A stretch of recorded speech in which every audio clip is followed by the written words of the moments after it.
Il y a encore des pays qui n'ont pas rendu leur copie. Alexandre Caral l'a dit, l'Afrique du Sud, l'Indonésie, l'Inde.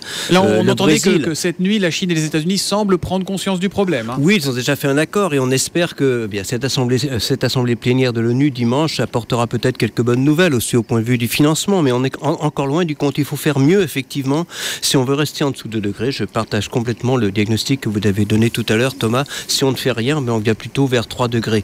Mais il faut aussi voir que faire quelque chose, c'est pas simplement les contributions, c'est simplement jusqu'à 2025. Or, l'effort, ça doit être jusqu'à la fin du siècle et au-delà. Et il faut aussi mettre notre mode de développement, disons, en phase pour vraiment aller vers un monde sobre en carbone. Il faut aussi complètement changer nos infrastructures. Est-ce que ça veut dire vivre moins bien ? Non, je ne pense pas vivre moins bien, vivre différemment. C'est à changer de mode de développement, mais je ne crois pas à la décroissance. C'est une croissance différente. C'est vraiment complètement changé en termes de production d'énergie, mais aussi il y a tous les aspects liés à l'agriculture qui sont aussi importants. Et c'est prendre à bras le corps chacun d'entre nous dans notre vie de tous les jours, dans notre vie professionnelle, cette lutte contre le réchauffement climatique. Nous sommes tous concernés. C'est pas simplement les gouvernements, ce sont aussi les collectivités locales, les médias, vous-même. C'est très bien que nous soyons là aujourd'hui.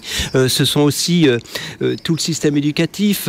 Donc tout le monde doit s'y mettre. Et on attend beaucoup de la conférence de Paris, mais aussi disons, allons-y ensemble dans cette lutte contre le réchauffement climatique. Je crois que c'est important. On se dit les choses clairement, c'est pas la planète qui est en danger, c'est l'homme finalement. Oui, exactement. La planète n'est pas en danger. Elle sera encore là dans quelques milliards d'années. Je vois Alain Sirou qui me regarde. Mais oui, elle sera là, nous savons. Mais nos civilisations, c'est très difficile, évidemment. Disons, quand on regarde des échelles de temps de 10 000 ans, eh bien, la planète peut être insensible au réchauffement climatique, mais à l'échelle de, même pas des générations futures, mais de nos petits-enfants, des jeunes d'aujourd'hui qui auraient affronté un climat très difficile si nous ne faisons rien aujourd'hui.